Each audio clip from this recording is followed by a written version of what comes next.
दोस्तों, आज का टॉपिक है ग्रामसी। आज का टॉपिक ग्रामसी है, जो यूजीसी नेट में हमेशा एक दो क्वेश्चन इससे जरूर ही पूछा जाता है। ये आज का टॉपिक लंबा तो मतलब है, लेकिन इसमें इतना यूजफुल फैक्ट मैं पॉइंट डाली हूँ जो आप लोग के लिए बहुत बेनिफिशियल होने वाला है। और ये एग्जाम, अगर पूरा नोट्स आप लोग पेशेंस से ये वीडियो देख लीजिएगा तो इसमें कुछ भी नहीं बचेगा, पूरा मैं कंप्लीट कराने वाली हूँ ग्रामसी। तो ये बहुत ही इम्पोर्टेंट टॉपिक है। आप लोग इसको अच्छे से देखिए वीडियो को। और लास्ट में मैं पीवाईक्यू जो आजकल जो यूजीसी नेट बेस्ड क्वेश्चन है जो पूछा जाता है, तो मैं वो भी कराऊंगी। पेशेंस से बस अभी आप लोग ये वीडियो देख लीजिए और मेरे चैनल को सब्सक्राइब कीजिए। और मैं स्टार्ट कर रही हूँ। ग्रामसी सामान्य परिचय। ग्रामसी का सामान्य परिचय से मैं ये स्टार्ट कर रही हूँ। ग्रामसी 20वीं सदी में परंपरावादी मार्क्सवाद के विशिष्ट सिद्धांतकार थे। लीनोवस्की के अनुसार लेनिन के बाद मार्क्सवादी विचारकों में ग्रामसी सबसे स्वाभाविक क्रांतिकारी तथा साम्यवादी सिद्धांतकार कहे जा सकते हैं। ग्रामसी ने 20वीं सदी की परिस्थितियों में पारंपरिक मार्क्सवाद की अवधारणाओं को अनुरूपित करने की कोशिश की। ग्रामसी ने 20वीं सदी के अन्य मार्क्सवादी सिद्धांतकारों की तरह एक प्रश्न पर विचार किया: पूंजीवादी का अंत क्यों नहीं हो सका तथा पूंजीवाद किन कारणों से अग्रसित होता रहा है। इस प्रश्न के निवारण के लिए ग्रामसी ने क्रोस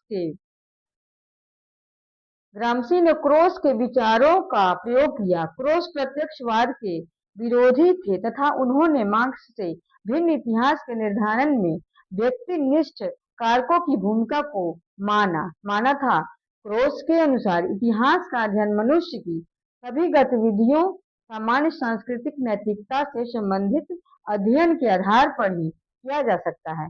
ग्रामसी नौ मैकियावाली सिद्धांतकारों जैसे पेरेटो, मोस्का से भी प्रभावित थे तथा इन्हीं सिद्धांतकारों को की तरह ग्रामसी ने पारंपरिक राजनीतिक वर्गों का विरोध किया। क्रोस के प्रभाव में ही ग्रामसी ने नागरिक समाज तथा उसमें बुद्धिजीवी वर्ग की भूमिका को स्वीकारा है। ग्रामसी के अनुसार पूंजीवादी वर्ग का विश्वास सिर्फ राज्य की दमनात्मक शक्ति में नहीं होता, इसलिए वह अपनी सुरक्षा के दृष्टिकोण से एक सुरक्षा कवच के रूप में नागरिक समाज की स्थापना करती है। ग्रामसी के अनुसार नागरिक समाज में अभिप्राय स्कूल, क्लब, चर्च जैसी निजी संस्थाओं से है, जिसकी भूमिका राजनीतिक और सामाजिक संचेतना के निर्धारण में महत्वपूर्ण होती है। नागरिक समाज से भिन्न राजनीतिक समाज है तथा इसका अभिप्राय ऐसे लोग संस्थाओं से जिनमें बल की प्रधानता होती है तथा सेना, पुलिस, न्यायालय इत्यादि इसके उदाहरण हैं। और शॉर्ट में इसको मैं थोड़ा संक्षिप्त रूप से और समझा रही हूँ। तो संक्षिप्त सारांश ये है: एंटोनियो ग्रामसी, जिनका जन्म 1891 में हुआ था और उनकी मृत्यु 1937 में हो गई थी, एक प्रमुख इतालवी मार्क्सवादी दार्शनिक, पत्रकार और कम्युनिस्ट पार्टी ऑफ इटली के संस्थापक सदस्य थे।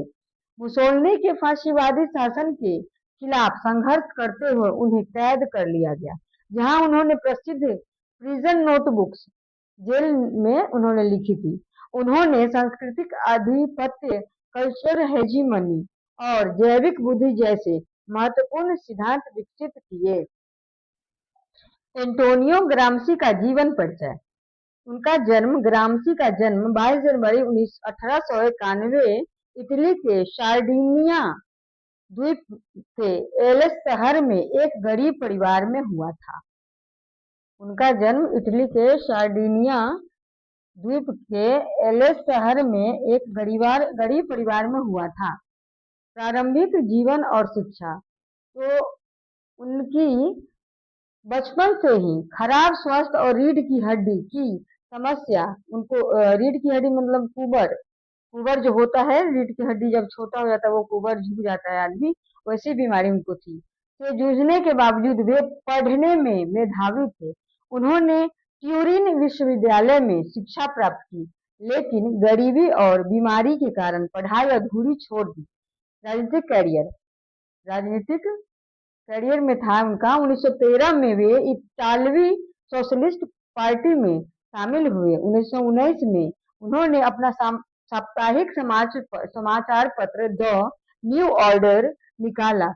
1921 में उन्होंने कम्युनिस्ट पार्टी ऑफ इटली की स्थापना की और 1924 में इसके नेता बने। फाशीवादी शासन, अगला पॉइंट है फाशीवादी शासन और कारावास। 1926 ईस्वी में मुसोलिनी की फाशीवादी सरकार ने उन्हें गिरफ्तार कर लिया। अभियोजक ने उनके बारे में कहा था, हमें इस दिमाग को 20 साल तक काम करने से रोकना होगा। उन्हें 10 से अधिक वर्षों तक जेल में रखा गया, जहां उनका स्वास्थ्य बहुत खराब हो गया। साहित्यिक और दार्शनिक योगदान। जेल में रहने के दौरान उन्होंने 30 से अधिक नोटबुक में समाचार शास्त्र, समाजशास्त्र, इतिहास, राजनीतिक और संस्कृति पर लिखा। उन्होंने इन सब सब्जेक्ट पे नोटबुक तैयार किया। कहाँ? जेल में, जो बाद में प्रिजन नोटबुक, ये सारे नोटबुक कलेक्ट करके एक नोटबुक नाम पड़ा उनका प्रिजन नोटबुक के नाम से फेमस हो गया। अब अगला टॉपिक है सांस्कृतिक आधिपत्य, कल्चर हेजीमनी। ये बहुत ही पॉपुलर है इनका, ग्रामसी का कल्चर हेजीमनी जो है बहुत, उसके देखिए कल्चर हेजीमनी क्या है। उन्होंने तर्क दिया कि शासक वर्ग केवल जबरदस्ती पुलिस या सेना से नहीं, बल्कि संस्कृति और विचारधारा के माध्यम से जनता की सहमति से शासन कर सकते हैं। उनका कहना था वो कल्चरल हेजीमनी के द्वारा वे समझाना चाहते हैं कि अगर शासक पुलिस और सेना मतलब बल प्रयोग ना करके भी हमें कल्चर सांस्कृतिक रूप विचारधारा के माध्यम से, जैसे जनता को मित्र शिक्षा के द्वारा उसको समझा के प्यार से समझा के प्रेम पूर्वक भी उनकी सहमति हासिल किया जा सकता है। अगला पॉइंट है जैविक बुद्धिजीवी, ऑर्गेनिक इंटेलेक्चुअल्स। उन्होंने उन बुद्धिजीवियों का उल्लेख किया जो सीधे सामाजिक वर्गों के साथ जुड़े होते हैं और उनके विचारों को संगठित करते हैं। ये हो गया उनके। अब लास्ट है उनके लाइफ का जो एंड हुआ, मृत्यु। खराब स्वास्थ्य के कारण उन्हें जेल अस्पताल स्थानांतरित कर दिया गया। जब उनकी तबीयत ज्यादा खराब होने लगी तो उनको हॉस्पिटल में एडमिट कर दिया गया। अंततः 27 अप्रैल 1937 को 46 वर्ष की आयु में रोम के एक क्लिनिक में उनका निधन हो गया।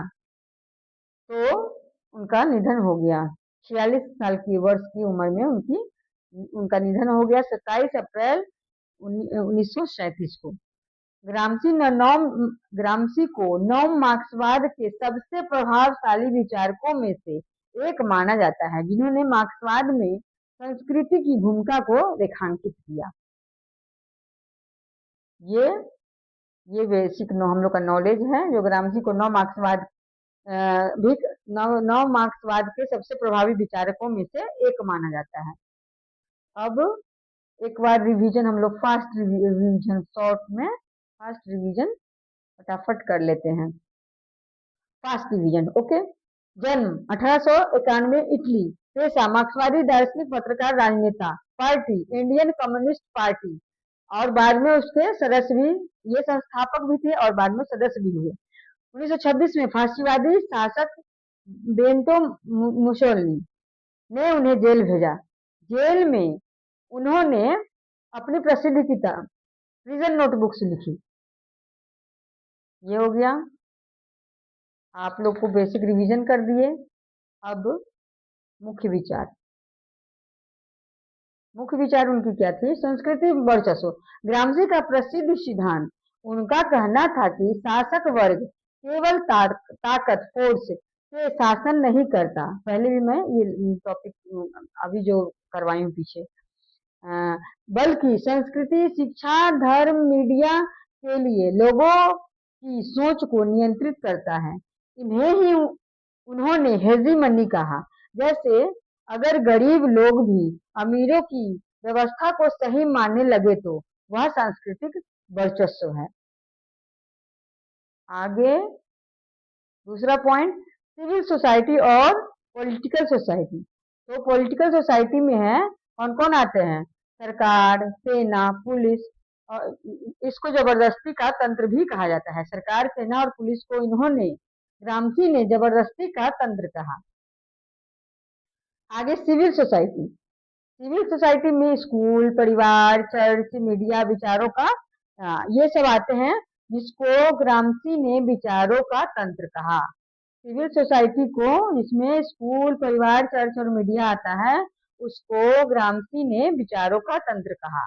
ग्रामसी का मत था कि असली सत्ता सिविल सोसाइटी में छिपी होती है, क्योंकि यहाँ विचार से, अपने सहमति से लोग अपना सत्ता चला लेते हैं। अब मेन जो एटम बम है आप लोग के लिए, यूजीसी नेट के लिए मोस्ट इम्पोर्टेंट एमसीक्यू, जो एग्जाम में हमेशा पूछे जाते हैं। यूजीसी नेट के एग्जाम में इस टाइप के क्वेश्चन हमेशा आते हैं। मैं बहुत इंपॉर्टेंट जो मेन मेन पॉइंट है उससे लेके बनाई हूँ, जो ये तो रिपीट, अगर इस टॉपिक से क्वेश्चन आ गया तो इससे एक दो क्वेश्चन तो आना ही आना है। मुझे एक्सपीरियंस है, उस आधार पर मैं बता रही हूँ।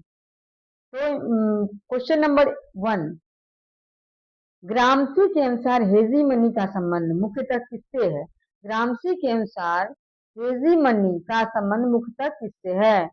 तो सांस्कृतिक वर्चस्व से है। और दूसरा क्वेश्चन है, प्रिजन नोटबुक्स किसने लिखी? प्रिजन नोटबुक्स किसने लिखी?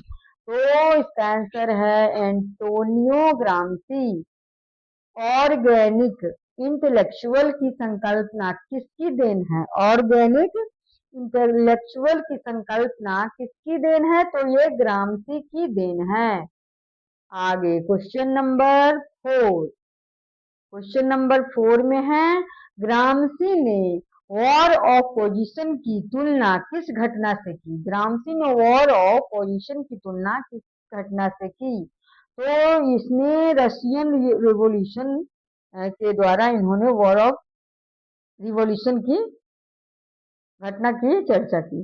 ग्रामसी के अनुसार सिविल सोसाइटी में क्या शामिल है? ग्रामसी के अनुसार सिविल सोसाइटी में क्या क्या शामिल है? तो इसमें है शिक्षा, मीडिया, धर्म। इसके द्वारा उन्होंने क्या बोला था कि असली वैचारिक नियंत्रण इसी से होता है। अब कथन कारण, जो असर्शन रीजन में क्वेश्चन आता है, आप लोग यूसी नेट में दीजिएगा एग्जाम तो देखिएगा इस टाइप से क्वेश्चन आता है, इसलिए मैं आपके रिवीजन के लिए उस क्वेश्चन को इस टाइप में डाली हूँ।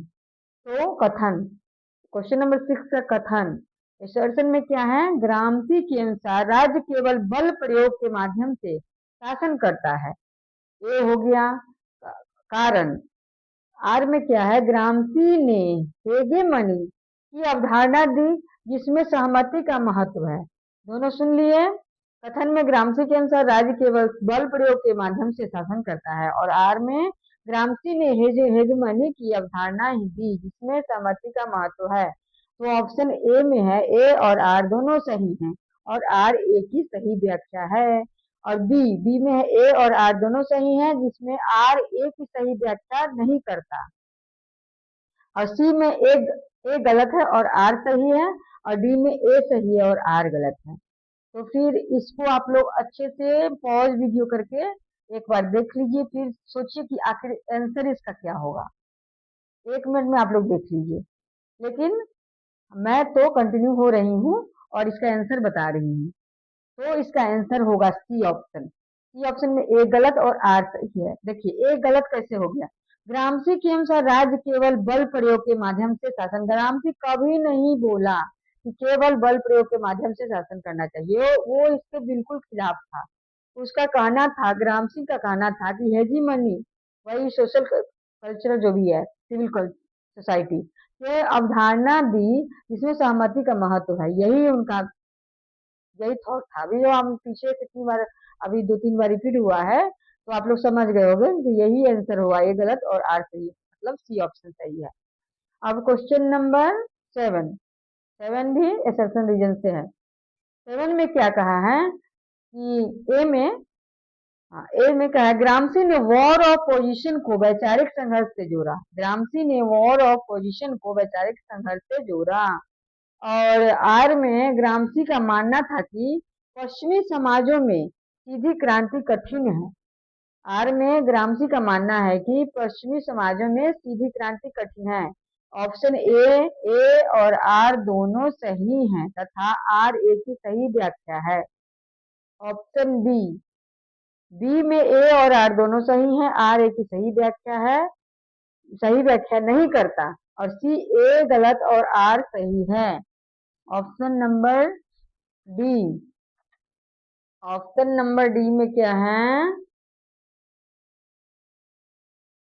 डी में होता है ए सही है और आर गलत है। तो आप लोग वीडियो पॉज करके एक बार फिर इसको पीछे देख लीजिए, क्वेश्चन देख लीजिए, असर्शन देख लीजिए, रीजन देख लीजिए और ऑप्शन देख लीजिए। तो मैं अभी इसका आंसर बता रही हूँ। इसका आंसर ए होगा। ए और आर दोनों सही हैं, आर ए की सही व्याख्या है, तो ए होगा।